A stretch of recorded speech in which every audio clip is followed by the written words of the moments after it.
Olá, meus amados, que a paz do Senhor Jesus continue no seu coração.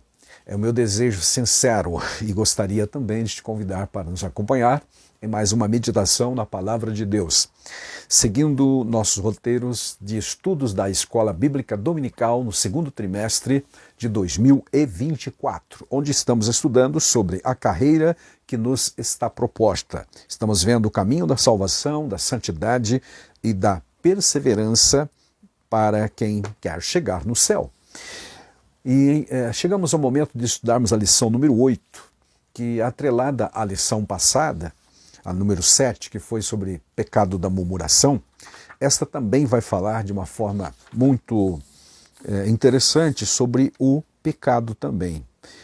A 7, na verdade, tratamos com o título O Perigo da Murmuração. E entendemos pelo estudo da mesma que realmente murmuração é um pecado terrível que deixou muita gente fora da Canaã celestial, da Canaã terrestre, no caso dos israelitas daquela primeira geração que saiu lá do Egito, e periga também que muitos crentes em Jesus Cristo acabem por ficarem pela estrada por conta do pecado da murmuração. Mas isso foi estudado então na lição passada. E hoje nosso propósito é estudarmos a lição número 8, que tem como título Confessando e Abandonando o Pecado.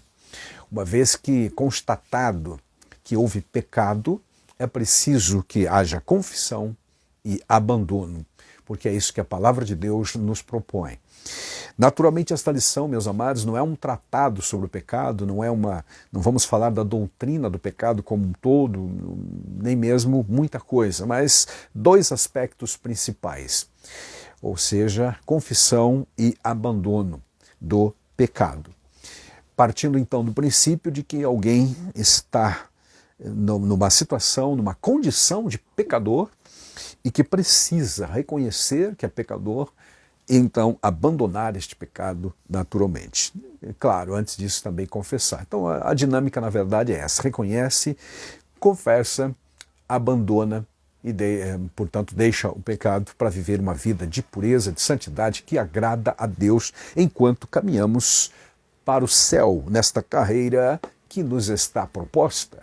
Aleluia. Muito bem, nesta lição, que será estudada presencialmente no dia 26 de maio, querendo Deus, nós então temos esse tema muito intrigante, muito importante, e não é que seja uma coisa feia ou negativa, porque é uma coisa bem real na vida do ser humano. Todos reconhecem de alguma maneira que somos realmente pecadores, mesmo aqueles que ainda não foram iluminados devidamente, não se deixaram, porque Deus quer sempre iluminar, né? Mas não se deixaram ainda iluminar pela luz do Espírito Santo, porque aí então as coisas se esclarecem biblicamente, nós reconhecemos que somos pecadores, confessamos o pecado e o abandonamos dentro da medida daquele conhecimento que temos, porque ninguém vai também confessar o que acha que nunca cometeu, ou se achar que está tudo bem, que está tudo certo, não tem o que confessar e etc. É assim, na verdade, que vive o pecador sem Cristo Jesus, que ainda não deu lugar, liberdade à ação do Espírito Santo, porque o Senhor Jesus, o Mestre Divino, disse em João 16, 8 e 9, que é o Espírito Santo que convence o homem do pecado, da justiça e do juízo. Então, quem não ainda aceitou ou deu espaço ou lugar para a ação do Espírito Santo, ainda não foi devidamente convencido de que é um pecador e, portanto, precisa confessar e abandonar o pecado, a vida de pecados que está vivendo. Evidente que ele não fará isso sozinho, como acabamos de dizer. Existe a graça de Deus, acima de tudo, que capacita o pecador, através da chamada graça comum, para que este pecador realmente reconheça que é um transgressor da lei de Deus, está vivendo esta vida de transgressão e precisa da ajuda do próprio Espírito Santo para ser devidamente restaurado à comunhão com Deus, perdoado e aceito na família divina. Certo, meus queridos? Então, esta lição não vai abordar a doutrina do pecado como um todo, não vamos falar sobre a origem do pecado, as consequências do pecado, o que é o pecado, mas apenas focar em dois aspectos dessa doutrina terrível do pecado, que é a confissão e o abandono. Mas antes mesmo da confissão vem o reconhecimento, porque, como eu disse, se alguém não estiver convencido ou reconhecer que é um pecador, ele não vai confessar, muito menos abandonar, porque achará que está tudo bem e que não precisa deixar nada. Repito, ao modo natural das pessoas viverem no mundo, aquelas que ainda não estão convertidas verdadeiramente. Só quando a luz maior do Espírito Santo ilumina o seu coração é que ele consegue enxergar o caminho tortuoso que andava e a forma errada na qual ele procedia e se conduzia pela vida. Então ele vai, inclusive, se envergonhar do passado, das coisas que passaram. Porque, repito, é o Espírito Santo que faz isto. Não é o pregador, não é a igreja, não, ninguém. Mas é o Espírito Santo. Glória a Deus. Nós temos em Provérbios, capítulo 28, em versículo 13, se você lembra, Provérbios foi escrito pelo sábio Salomão. Naqueles áureos e bons dias em que ele estava realmente em comunhão com Deus e vivendo para o Senhor, multiplicando-se em riqueza, sabedoria também, e tanto espiritual como material, humana. E ele escreveu Provérbios, e no capítulo 28, 13 está escrito: o que encobre as suas transgressões nunca prosperará, mas o que as confessa e deixa alcançará misericórdia. Alcançará misericórdia. Aqui está um texto clássico sobre essa questão de confessar e abandonar. Aleluia. Esses dois aspectos importantíssimos, confessar e abandonar.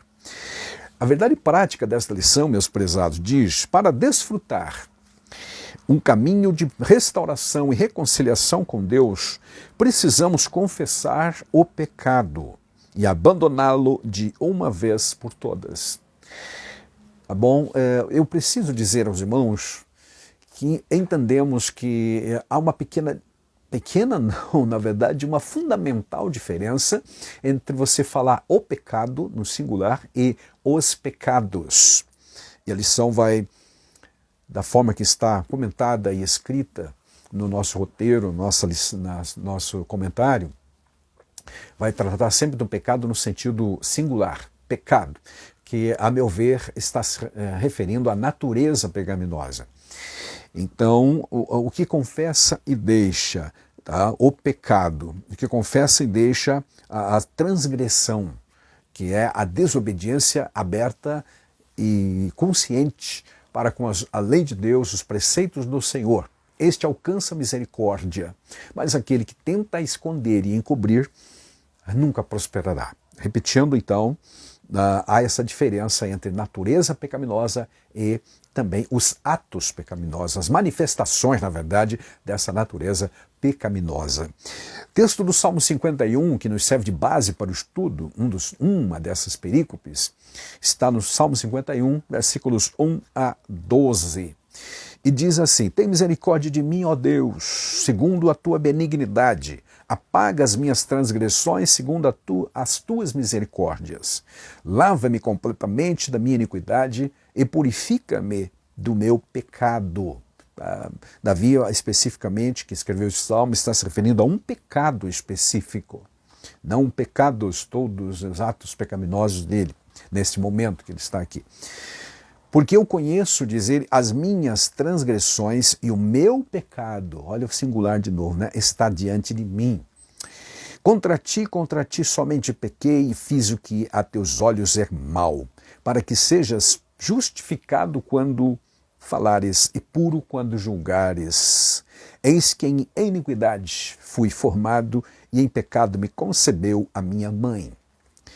Eis que amas a verdade no íntimo, e no oculto me fazes conhecer, na verdade, ele diz assim, né? A sabedoria. Versículo 7, purifica-me com o sopo e ficarei puro, lava-me e ficarei mais alvo que a neve. Faze-me ouvir júbilo e alegria, para que gozem os ossos que tu queblastes. Uma força de expressão, uma expressão figurada, para falar do seu desmoronamento emocional e até físico, dor que ele está sentindo por conta do pecado que o está torturando, porque ele é um servo de Deus, ele conhece o caminho por onde andar em obediência a Deus, mas caiu em pecado e agora está sofrendo as consequências deste seu colapso, dessa sua desgraça, né? O pecado que cometeu com Batseba. Antes disso, depois disso, desculpe, né? Com o agravante de ter mandado matar o seu marido. Bom, verso 10 ele pede: cria em mim, ó Deus, um coração puro e renova em mim um espírito reto. Mas ainda no 9 está escrito: esconde a tua face dos meus pecados e apaga todas as minhas iniquidades. 11. Não me lances fora da tua presença, nem retires de mim o teu Espírito Santo. Aqui, ao pedir que não retirasse dele o Espírito Santo, está se referindo a uma unção especial do Espírito Santo que está sobre ele e sobre todos os mediadores teocráticos, como alguns teólogos entendem no Antigo Testamento. Ele, Davi, que acompanhou a história, os eventos todos que marcaram a vida do Saul, por exemplo, o primeiro rei, antes de Davi, foi Saul, o rei. O Espírito de Deus o movia, o conduzia desde que ele foi escolhido para ser rei. Portanto, tinha a unção do Espírito Santo especial como um dos mediadores teocráticos. Era o representante de Deus. Teocrático quer dizer governo de Deus através de reis. Como outros personagens todos, a começar lá pela chamada de Abraão, passando por Moisés e outros, eram todos eles movidos pelo Espírito Santo de uma forma toda especial. E o Davi está pedindo: não retires de mim o teu Espírito Santo. O verso 12 diz: torna a dar-me a alegria da tua salvação e sustém-me com um espírito voluntário. Sustém-me com este espírito voluntário. Aleluia. A voluntariedade, tanto da parte de Deus quanto do próprio homem, servir a Deus é uma coisa que Deus sempre respeitou e vai respeitar. O chamado livre-arbítrio, livre decisão do ser humano. Torne-me a dar-me a alegria da tua salvação. Não vejo Davi aqui pedindo para retornar ou que haja perdido a salvação, mesmo porque também não entendo que ele está falando de salvação espiritual e eterna. Mas ele sabe o que aconteceu com o Saul, que se perdeu na vida, por conta especialmente da saída do Espírito Santo. É claro que ele começou a pecar e a unção de Deus, o Espírito Santo se afastou e um demônio, um espírito mau veio morar na sua vida. Davi acompanhou todo este processo, como a gente sabe. Agora ele está no trono de Israel, no lugar do próprio Saul. Então está pedindo: Senhor, não retires de mim a unção especial do Espírito Santo que está sobre mim. Tá certo, meus amados? Não, torne a dar-me alegria. Salvação no Antigo Testamento, em geral, é circunstancial, de salvar de ataques dos inimigos mais fortes, belicamente falando, politicamente falando, e etc. Então ele está pedindo a Deus que o guarde, que o proteja, que não deixe ele sucumbir diante dos inimigos, porque ele já viu o milagre de Deus e a proteção de Deus em vários momentos e episódios. Mas agora ele está em pecado, porque, como já lembramos, este salmo foi escrito conforme as epígrafes que temos aqui no Salmo 51, está escrito aqui que o salmo é de Davi, quando o profeta Natã veio ter com ele depois de haver ele estado ou possuído a Betseba. Quem era Betseba? A esposa de um dos fiéis comandantes ou soldados de alta patente do exército de Davi. Aparece, inclusive o nome dele aparece na relação dos valentes de Davi, mas Davi acabou caindo em pecado e adulterou, na verdade, com Batseba, que morava nas proximidades do palácio, e Davi contemplou ela em um momento de exposição ignorante também da parte dela, naturalmente, que estava tomando banho. E você deve conhecer a história, está lá, registrada em 2 Samuel, capítulo 11 e 12. Com isso, Davi pecou, e quando percebeu que esse pecado estava consumado, então ele mandou chamar Urias, fez de tudo, um enredo lá, para que o Urias fosse, de alguma forma, enganado quanto ao adultério, possível nascimento de um filho, que realmente acabou acontecendo, a gravidez, portanto, da Batseba, e depois enviou Urias para o Joabe, o general Joabe, engendrando lá um plano para matar Urias, para livrar-se, enfim, do pecado, tentando encobrir a sua transgressão. E aí vamos lembrar do Provérbios 28, que o filho de Davi escreveu, que diz: quem procura encobrir as suas transgressões nunca prosperará. Davi nunca mais vai ser o mesmo depois da tentativa de cobertura deste pecado de forma tão cruel, apesar de Davi ter sido um homem que a Bíblia chama de alguém segundo o coração de Deus.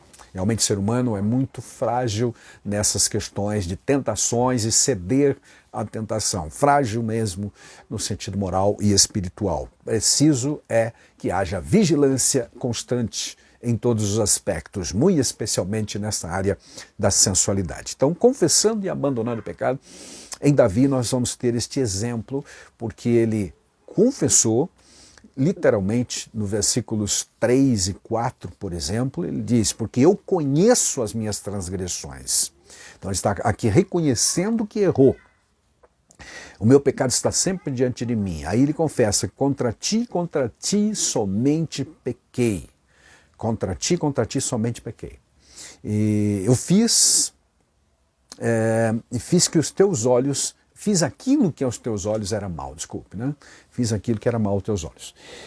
Tá bom? Verso 5, eis que a iniquidade foi formada, aí ele dá uma descrição de como é que ele entendia a humanidade. E o texto, verso 6, amas a verdade, tá? No íntimo de cada um. Infelizmente ele tinha deixado de lado essa verdade, cedido ao pecado, à tentação de pecar. Tá certo? Outro texto que nos serve de base para o estudo da lição é 1 João capítulo 1 e versículos 8 a seguir. Está escrito assim: se dissermos que não temos pecado, enganamo-nos a nós mesmos e não há verdade em nós. Se confessarmos os nossos pecados, ele é fiel e justo para nos perdoar os pecados e nos purificar de toda a injustiça. Se dissermos que não temos pecado, fazemo-lo mentiroso, e a sua palavra não está em nós. Amém. Bom, por dedução lógica, esse confessar de pecados aqui é uma atitude que se deve fazer diante de Deus, primeiramente. É evidente que o Tiago, por exemplo, capítulo 5, versículos 15 a 16, ele diz que se você pecou contra alguém, é preciso confessar para este alguém, certo? Confessai as vossas culpas uns aos outros, é o que ele diz lá na carta, então, o apóstolo Tiago, tá? Confessai uns aos outros, é a confissão horizontal, mas isto quando há um pecado específico contra alguém. E a oração da fé salvará o doente, dizendo que ele está tratando num contexto aqui de confissão, para que alguém seja sarado. Verso 16, confessai, pois, os vossos pecados uns aos outros, e orai uns pelos outros para seres curados. Muito pode, por sua eficácia, a súplica de um justo. E aí, para animar aqueles que irão confessar e orar por cura, ele lembra do profeta Elias, que era homem semelhante a nós, fraco, humano, e, no entanto, teve as suas orações respondidas. Mas o foco principal desta lição é a questão da confissão, que, repito, parte-se do princípio de que, primeiramente, esta confissão é diante de Deus, é para com Deus, porque toda ofensa, primeiramente, atinge a Deus. Isso a gente verá no comentário da lição. Bom, atualmente muitos acreditam que não é preciso confessar o pecado porque alguns estão denominando o pecado simplesmente de uma fraqueza. E sendo uma fraqueza, vão entender como uma doença, e ninguém vai culpar um doente. Você não chega no doente e diz: por que você ficou doente? Não, você tenta ajudar de alguma forma, comprar remédio, levar para o médico, etc. Então, se eu entendo que o pecado é uma doença, não tem por que confessar. Então, muita gente está entendendo o pecado dessa forma, apenas, né, ligada ao ambiente em que vive, justificando. Não, eu pequei porque o ambiente facilitou, porque o diabo tentou, porque alguém me empurrou, etc. Ou então, alguns aspectos hereditários, é minha natureza, não tive como dominar, porque faz parte do meu gene, está no meu gene. no meu gênio, ou no genes mesmo, né? Ou no DNA, como se diz modernamente. Tá? Então, mas a Bíblia, porém, diz outra coisa. Pecado é uma decisão voluntária do ser humano desde o início, desde o primeiro pecador do mundo que causou toda a desgraceira que nós enfrentamos hoje sobre o pecado. Então, é isso que a Bíblia diz. Na sua epístola, João descreve o pecado como algo real e, por isso, é um perigo quando a pessoa não confessa. E a lição vai abordar isto também, as consequências trágicas quando o ser humano tenta encobrir ou acobertar o seu pecado. Bom, a orientação da Bíblia é que, caso ocorra um pecado, um ato pecaminoso, é preciso que se reconheça esse pecado, confesse-se esse pecado. Se foi contra alguém, é contra esse alguém, mas em geral atinge primeiramente a Deus. Então confesse a Deus e abandone. Esta é a dinâmica. Davi fez isso também arrependido no Salmo 32. O Salmo 32 e o 51 provavelmente foram salmos sequenciais ou no mesmo tempo, e Davi tem o mesmo problema em mente quando escreve estes salmos. São chamados salmos penitenciais. Alguns encontram 7 desses salmos na Bíblia Sagrada, né? Seria o 6, o 32, o 38, o 102, o 143, 130 também, e o 32 e o 51, que são mencionados rapidamente nesta lição. Bom, a lição está estruturada em 3 tópicos. O primeiro fala da confissão de pecado. Repito, esta lição não está abordando a doutrina do pecado como um todo. Ela está falando de 2 focos principais, a confissão e o abandono. Então, no tópico 1, confissão de pecado. E aqui tem uma definição, não de pecado, mas da definição de confissão. O que é uma confissão? No tópico 2, falaremos sobre o perigo do pecado não confessado e terminamos falando confissão de pecado, um caminho de cura e restauração.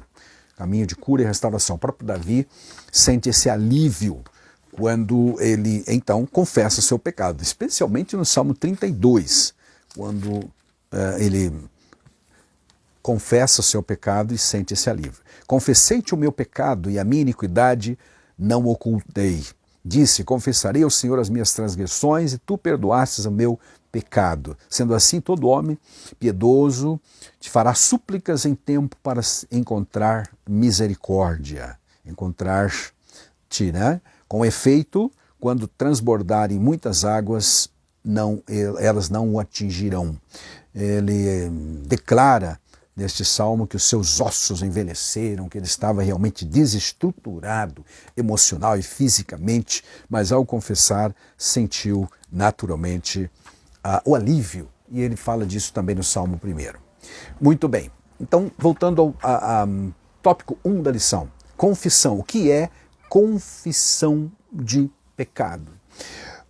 As palavras, tanto no hebraico lá do Antigo Testamento, quanto também no grego, conforme nos traz o comentador da lição, trazem os sentidos de jogar, atirar ou lançar. Lançar fora, extrapor, expor, no sentido de confessar. O texto que nos foi sugerido aqui para dar base a estes termos está em 1 Reis, capítulo 8, 32 e 47 também, onde se fala de confessar o nome do Senhor Deus. Confessar quer dizer aqui nesse sentido, admitir a sua falha, o seu erro, o seu pecado. Portanto, jogar fora, atirar, lançar, certo? Uma outra palavra vai trazer o sentido de estender a mão. Esta palavra está presente no Antigo Testamento por umas 900 vezes, segundo dados encontrados aqui na lição. No Antigo Testamento aparece com o sentido de tomar conhecimento. É exatamente o reconhecer o pecado, reconhecer que está errado. Porque, vou repetir, antes de confessar, eu preciso reconhecer que estou errado. Daí haverá a confissão. Reconhecer é exatamente um dos sentidos para a palavra grega, quando traduzida por confissão ou confessar na nossa língua. A palavra aparece no Antigo Testamento, na confissão de Davi, no Salmo 32, 5, que nós já lemos. No Novo Testamento, há uma palavra, o termo grego homologeo, que é traduzido como confessar para o português, e significa concordar com alguém, consentir ou conceder. Ocorre 25 vezes, entre elas está Mateus 7, 23, Mateus 10, 32 e 33, Romanos 10, 9 e 10, e o Tiago, que nós já fizemos menção, quando fala de confessar as culpas ou pecados uns aos outros. Há um verbo grego também que significa, segundo o comentador da lição, confessar, especificamente em Mateus 3 e 6. Tá certo, amados? Confessar. Logo, amados, podemos dizer que confessar, biblicamente, é uma das maneiras de declarar aquilo que eu creio e aquilo que eu sei. Eu tomo conhecimento, de alguma forma, né, por ação do Espírito Santo, ou do meu próprio intelecto, minha consciência me diz que eu estou errado, que eu preciso fazer alguma coisa, que eu falhei. Então eu reconheço esse meu erro. O primeiro sentido é esta, certo? Agora, há aquele outro sentido de confessar a grandeza de Deus, a grandiosidade do Senhor Deus, a sua misericórdia também.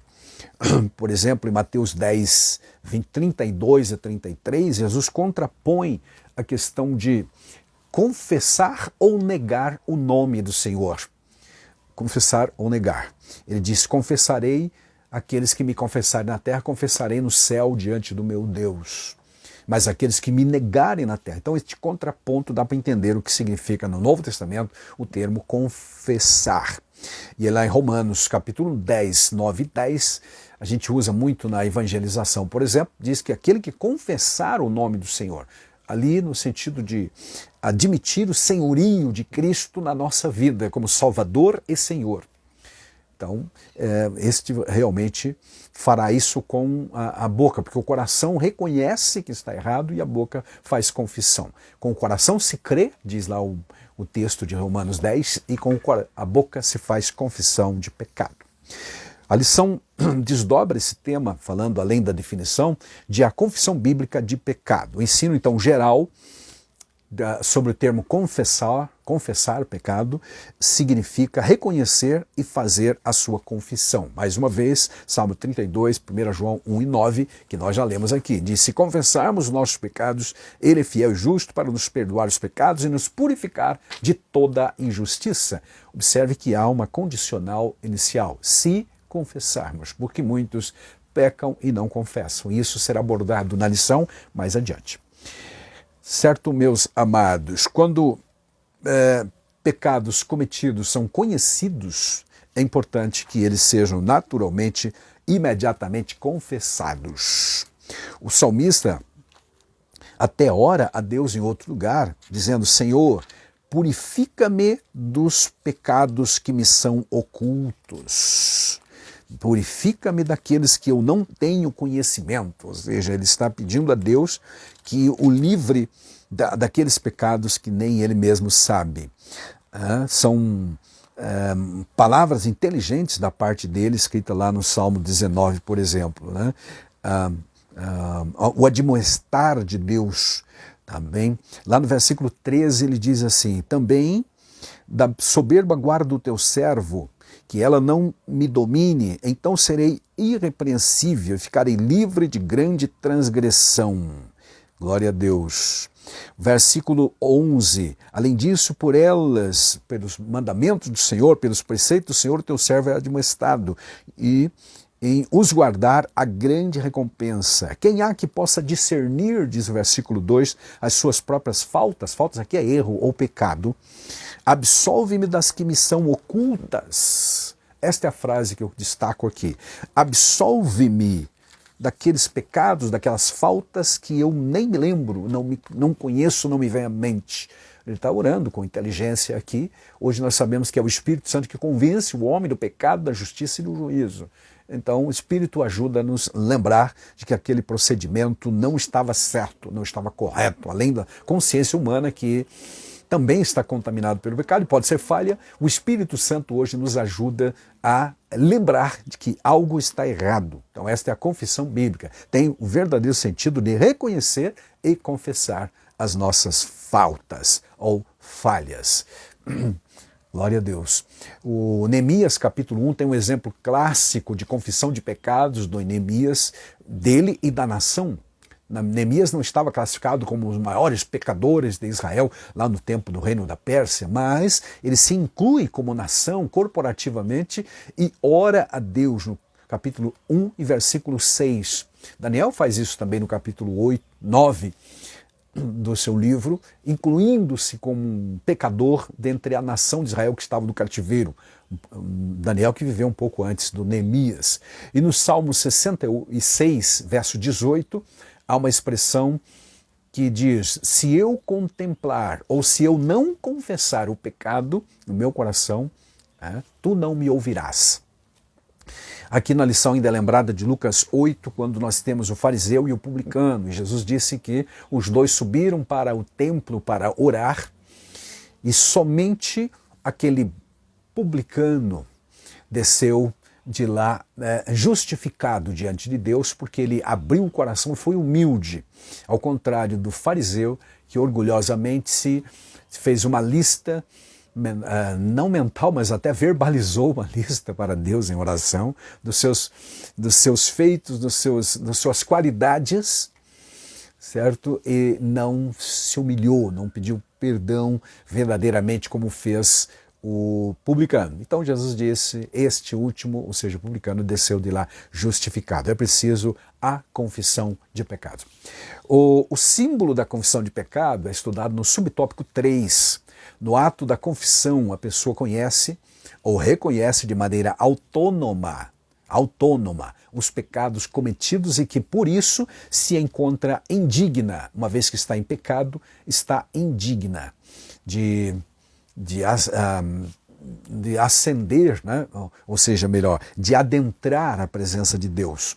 Ele se sente indigno de estar ali e assim por diante. Lá em Isaías 6 tem um clássico exemplo do próprio Isaías reconhecendo o seu pecado, em pecado ou estava reconhecidamente. Ele fala sobre essa realidade dele, quando teve aquela visão do céu. Capítulo 6 de Isaías e o versículo 5, que nos diz assim: então disse eu, ai de mim, estou perdido, porque sou um homem de lábios impuros, habito no meio de um povo de impuros lábios, e os meus olhos viram o rei, o Senhor dos exércitos.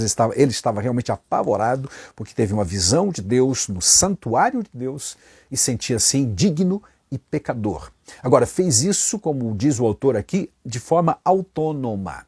O que é o sentido da palavra, do termo autônomo? Alguém que é livre para fazer essa decisão, para reconhecer os seus pecados. O Espírito convence que você está errado, mas reconhecer e confessar é uma atitude humana. Nós somos livres para reconhecer e verbalizar esta confissão, e é o que o Isaías fez e todo pecador deve fazer diante de Deus. Certo, meus amados? Nós temos então vários textos da Bíblia que falam a respeito disso. A Bíblia Sagrada recomenda e fala sobre a natureza pecaminosa do ser humano diante de Deus, porque vai afetar naturalmente a santidade de Deus. Em arrependimento sincero, em confissão, busca o que lhe é garantido pelo perdão, pela misericórdia e a graça de Deus. Certo? A graça de Deus é a mão que se estende para todos nós, né? E a fé é a mão humana que se estende em direção a Deus para receber este perdão. Agora, faz isto em sincero arrependimento, repetindo, de uma forma autônoma. Deus não força ninguém e ninguém deve forçar ninguém também a confessar. O Espírito, repito, convence, você está errado, mas o ser humano ainda tem essa liberdade para fazer esta confissão. Quem experimenta o sincero reconhecimento de que é um pecador, faz como Salomão disse no Provérbios 28, 13, né? Confessa e deixa e alcança misericórdia, ou seja, é restaurado, sua alma é consolada, sua vida espiritual é restaurada e, consequentemente, continuará vivendo livre e solto, vamos dizer assim, né? Na presença de Deus. Bom, esse é o tópico 1 da lição. Na divisão 2, ou tópico 2, vamos tratar do perigo do pecado quando ele não é confessado. O pecado é perigoso em qualquer aspecto, mas quando ele não é confessado, é muito pior. Aleluia. Devo lembrar mais uma vez que, tratando-se de salvação, Nós precisamos ir a Cristo como pecadores, em Cristo como Salvador, receitando-o como Salvador, para que a natureza pecaminosa seja perdoada. Assim é que nós cantamos, por exemplo, na letra do hino 15 da harpa cristã, né? Meu pecado foi pela fé que um dia eu vi. Meu pecado castigado em Jesus. Meu pecado, minha natureza pecaminosa. Certo, meus amados? Agora, mais adiante, diz, meus pecados todos foram perdoados. A Bíblia Sagrada, aliás, diz em João 1:9, se confessarmos os nossos pecados, plural, ele é fiel e justo. Então, os pecados, as ações pecaminosas, certo? Resumindo mais uma vez, nós temos uma natureza pecaminosa que, ao sermos salvos, esse problema é resolvido. O pecado original é perdoado pelo sangue de Cristo, mas a vida da gente continua. Ou seja, nós estamos na jornada e sujeito ainda a pecar neste mundo. E quando acontecem esses atos pecaminosos no jornadear da vida, é preciso que reconheça eu que errei, que fiz algo que não devia e confesse esses atos pecaminosos. Então pense nisso enquanto falamos sobre o tópico 2. Os males dos pecados não confessados. Mais uma vez, Provérbios 28:13. Quem encobre as suas transgressões nunca prosperará, mas quem confessa e deixa alcança misericórdia. A Epístola de João ensina então este confessar o pecado. Naturalmente está implícito aí o abandonar também. Jesus disse para várias pessoas no Evangelho de João, vai e não peques mais. Por exemplo, a mulher pecadora lá do capítulo 8, verso 11 de João. Também em João 5:14, para aquele paralítico que fora curado, Jesus disse, vai e não peques mais. O que significa que aquela enfermidade, aquele problema que ele estava enfrentando era resultado direto de algum pecado. Portanto, vai e não peques mais. Em contrapartida, quem ignora a confissão de pecados, atos pecaminosos, corre sério risco. Adão, por exemplo, é um exemplo que é trazido no subtópico 2 aqui, de alguém que tentou encobrir as suas transgressões. Está em Gênesis 3, 7 e 8. Primeiramente, quando se sentiram despidos diante de Deus, nus, diz a Bíblia Sagrada, isso tanto física quanto moralmente, fizeram folhas, cozeram ou costuraram folhas de figueira para fazer uma cinta, um avental e tentar encobrir as suas vergonhas, porque até então não sabiam o que era esse sentimento de vergonha, viviam ao natural, não sabiam o que era isso, porque não tinha pecado. Mas com o pecado surgiu esta realidade nua e crua, vamos dizer assim.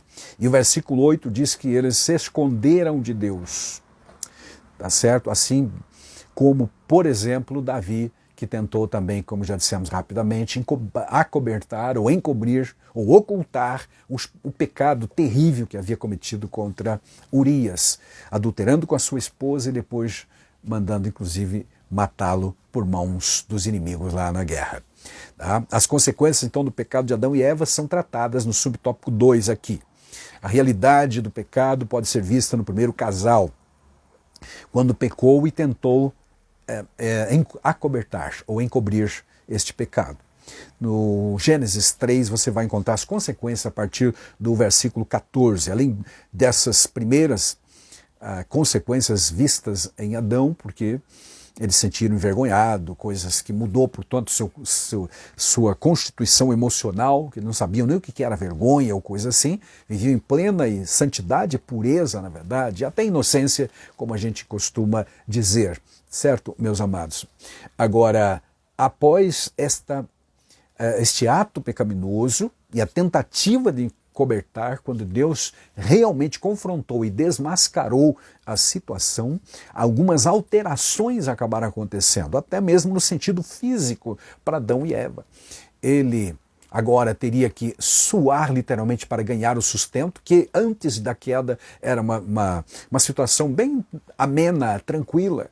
Ele era um coletor de alimentos para a sobrevivência, sem maiores esforços. Todos os animais eram amigos, ou tinham um instinto de amizade, de proteção, etc., né?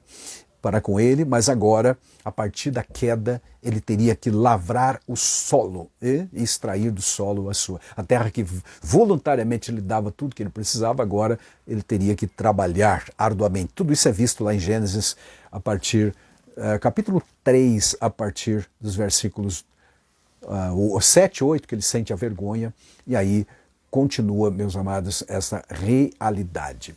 Bom, isto quer dizer então, meus queridos, que ao não confessar abertamente o pecado, tentar esconder, eles trouxeram e arrastaram para si, por conta do seu pecado, uma série de situações realmente terríveis. Tá? A história começou com a tentativa, então, do primeiro casal de encobrir o seu pecado da parte de Deus. No verso 7 e 8. Há uma cadeia de situações que derivam biblicamente da transgressão do primeiro casal, que atingiu, portanto, toda a humanidade. O livro de Gênesis nos mostra alguns dos resultados da desobediência do primeiro casal, como alteração da própria condição física, então, do homem. Por exemplo, a dor de parto intensificada em Eva. Está no capítulo 3:16 de Gênesis, que diz: à mulher, Deus disse, farei mais intensas as dores de tua gravidez. E com dor você dará à luz. Seu desejo será para o seu marido, e ele a dominará. Então, as dores que não havia antes começaram a aparecer. Tanto a dor na consciência como a dor física mesmo. Pode imaginar um mundo em que não houvesse nenhum tipo de dor, pois era o mundo que Adão e Eva viviam antes de pecar. Então as consequências foram físicas também. Para o Adão, que já citamos, verso 3:17 a 19, lá do Gênesis, diz: maldita é a terra por tua causa, Adão. Por toda a vida terá um trabalho para tirar da terra o seu sustento. Ela produzirá espinhos e cardos, ou ervas daninhas. Mas você comerá dos seus frutos e grãos. Com o suor do teu rosto obterás alimento. E até que voltes à terra da qual foste formado. Pois você foi feito do pó e ao pó tornarás. Esse ao pó voltarás é uma outra consequência terrível, que foi a morte física, que é uma das consequências do pecado também, e atingiu a todos os viventes, a todos os seres humanos. Bom, lá ainda no livro do primeiro capítulo, então, versos 19 que lemos, no 2:17 e também em Gênesis 5, nós vemos a consequência da morte. Primeira condição humana que o ser humano foi criado, e a lição aborda isso aqui, né, como um ser imortal, ou seja, não para morrer, mas para viver, tornou-se mortal. Deus diz em 2:17, no dia que tu comeres da fruta do fruto proibido, né, da árvore que estava no meio do jardim, certamente morrerás. E ele desobedeceu, comeu e morreu. Morreu primeiro espiritualmente, depois o Gênesis 5:5 vai laconicamente dizer: Adão viveu 930 anos e morreu. Morreu fisicamente, meus amados. Espiritualmente já havia morrido lá quando pecou, quando desobedeceu a Deus. Claro que Deus, na sua infinita misericórdia, não abandonou o ser humano. Tá, amados? Então esse ponto ainda é ampliado um pouco mais em Romanos, capítulo 5, versículos 12 a 14, por exemplo. Paulo foi o escritor bíblico que mais claramente delineou tais consequências para a raça humana do pecado não confessado, ou tentativa, né, de não confessar. Todas elas são consequências negativas para o ser humano, especialmente na carta aos Romanos. Você vai encontrar capítulo 3 e 5, muito especialmente.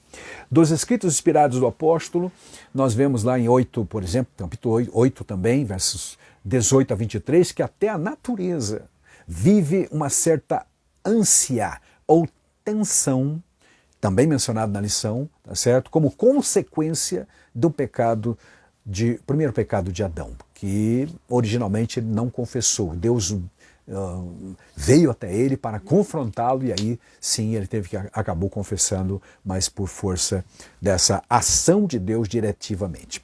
A lição também vai falar das consequências do pecado de Davi, que inicialmente tentou acobertar e tal.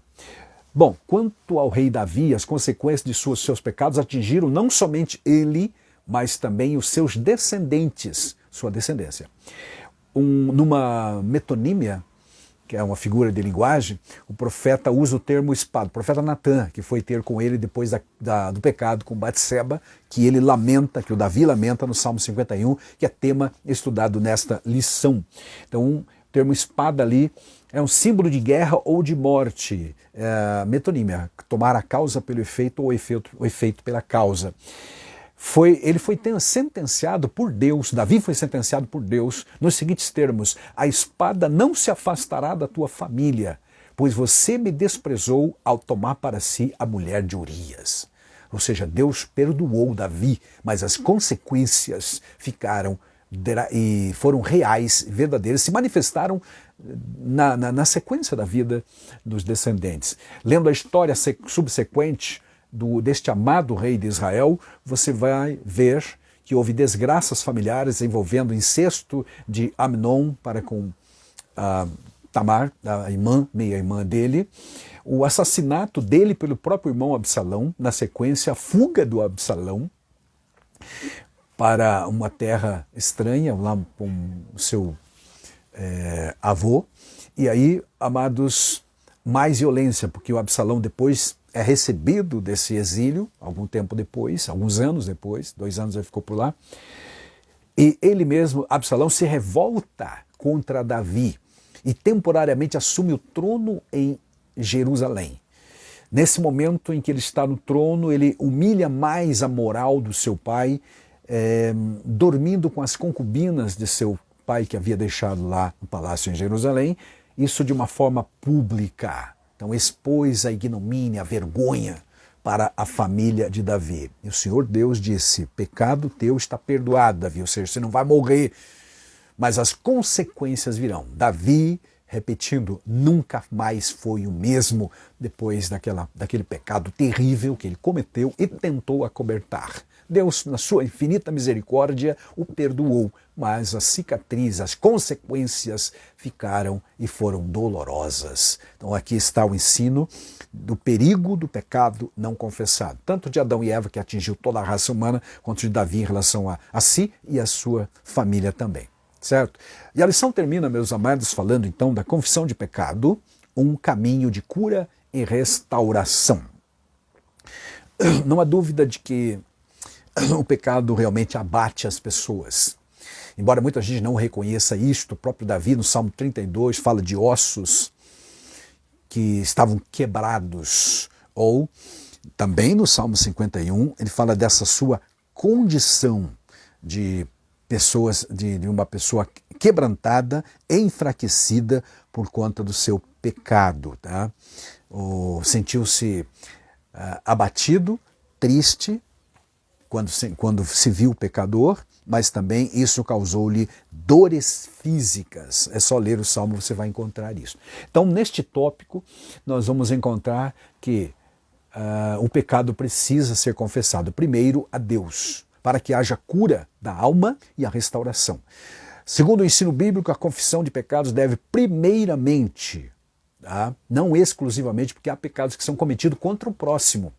É o que Tiago fala na sua carta em 5,16, por exemplo. Confessai vossos pecados uns aos outros, porque presume-se que havia falhas ou erros ou transgressões cometidas entre eles, entre os irmãos, uns contra os outros. Mas primeiramente o pecado, meus amados, é diante de Deus.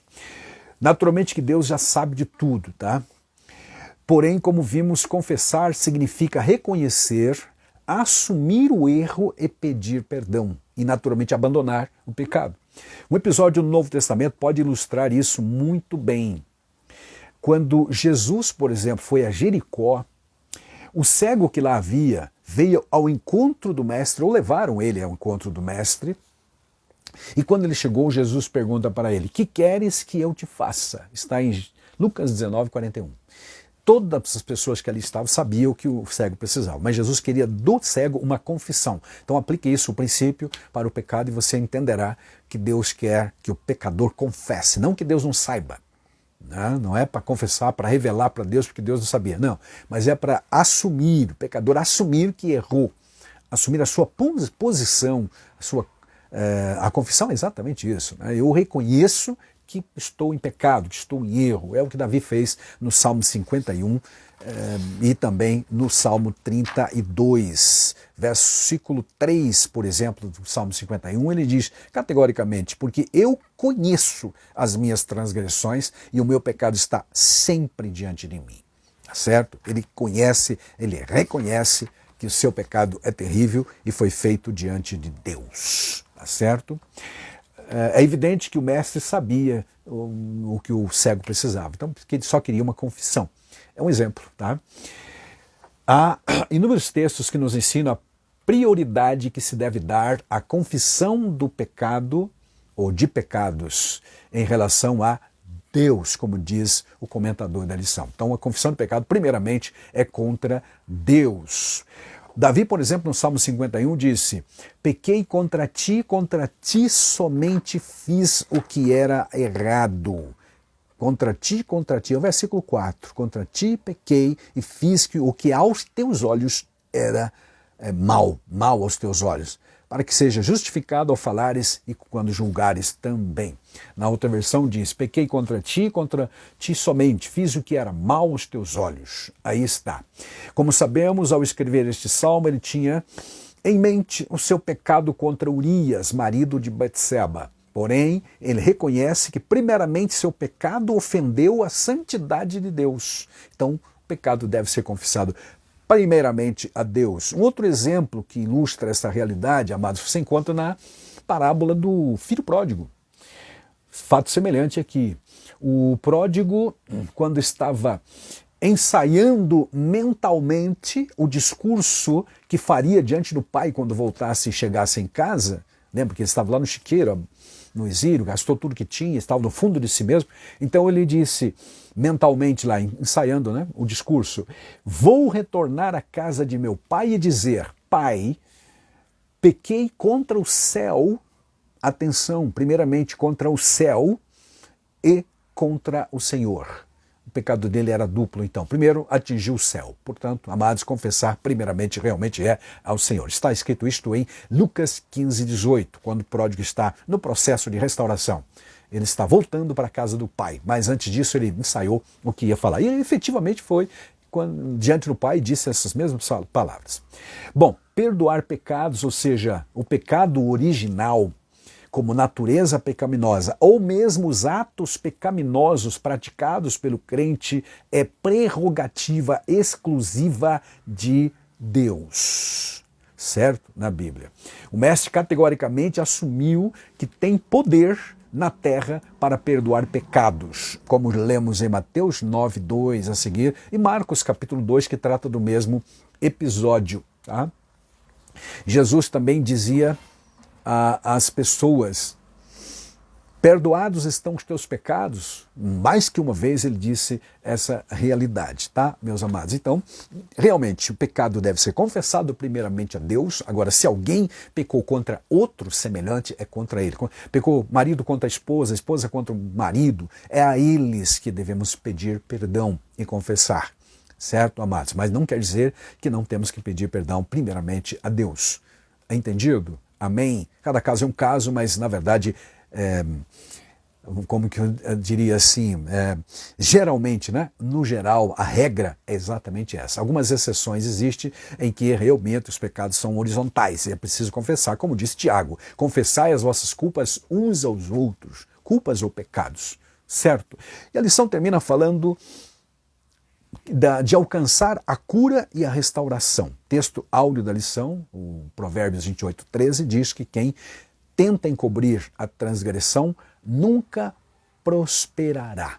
Mas aquele que confessa e deixa, alcança misericórdia. Alcança a misericórdia. De quem? De Deus especialmente. Salmo 32, mais uma vez, versículo 1, diz: bem-aventurado aquele cuja iniquidade é perdoada e cujo pecado é coberto. Bem-aventurado o homem a quem o Senhor não atribui mais, né, iniquidades, em cujo espírito não há dolo.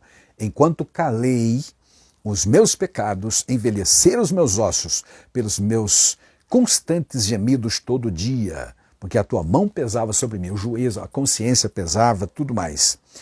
Certo? Confessei-te, diz ele no versículo 5, o meu pecado e a minha iniquidade não mais ocultei. Disse, confessarei ao Senhor as minhas transgressões, tu me perdoastes a iniquidade e o meu pecado. E aí vem a cura por conta exatamente da confissão de pecados. Então, o tópico final, subtópico aqui, vai falar exatamente disso, meus amados, tá?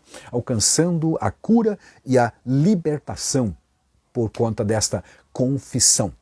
Temos em 2 Coríntios 5, mencionado na lição, o ministério da reconciliação. Diz nesse mesmo capítulo que Deus estava em Cristo Jesus, reconciliando consigo o mundo, através do quê? Da confissão de pecados. Quem vai convencer o homem de que é um pecador é a ação do Espírito Santo na vida dele, que vai tornar isto real e ele vai se arrepender.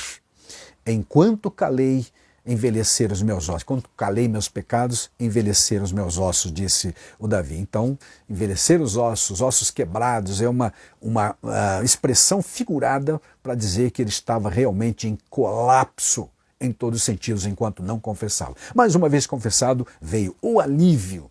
Aleluia. Glória a Deus, né? O alívio por conta da confissão. Em nossa caminhada cristã, estamos sempre sujeitos a pecar. As tentações que vimos na aula passada também sobre a murmuração estão presentes de forma geral nos atos pecaminosos. Encobrir os pecados, ou tentar encobrir, porque de Deus não se esconde nada, seria realmente uma desventura, uma situação de loucura, na verdade, tentar encobrir. Porém, né, aquele que confessa e deixa alcança a misericórdia. Uma jornada de perdão, vida de perdão, só é possível, aliás, quando nós confessamos os nossos pecados. Quem procede assim, desfrutará das infindáveis misericórdias de Deus e a saúde espiritual, a cura, a restauração plena. Repetindo, quem cobre as suas transgressões nunca prosperará, mas aquele que confessa e deixa alcança a misericórdia. Que nós tenhamos da parte de Deus esta sabedoria, e sempre que houver algum deslize na jornada da nossa vida, saibamos, primeiro, reconhecer o erro, segundo, confessar, terceiro, abandonar. Assim, desfrutaremos na jornada dessa paz interior. Vinde a mim, disse Jesus, com todo amor e carinho, né? E misericórdia, mansidão. Vinde a mim os que estáis cansados, sobrecarregados. Com quê? Fardo do pecado. Fardo do pecado. Mencionado pelo salmista também num dos salmos da Bíblia. Certo, meus amados? E aí, eu vos aliviarei. Como que vem esse alívio? Quando o ser humano deposita esse fardo do pecado aos pés de Jesus. Glória a Deus, pelo sangue de Cristo, pela obra expiatória de Cristo no Calvário, ele nos capacitou, nos ganhou o perdão. Aleluia. E então nos dá esse alívio para a jornada, né? Este fardo não será mais pesado demais. Haverá fardo, sim, haverá uma cruz para carregar, mas a sua graça nos capacitará. Haverá cura e restauração. Deus em Cristo te abençoe e até uma próxima. Amém.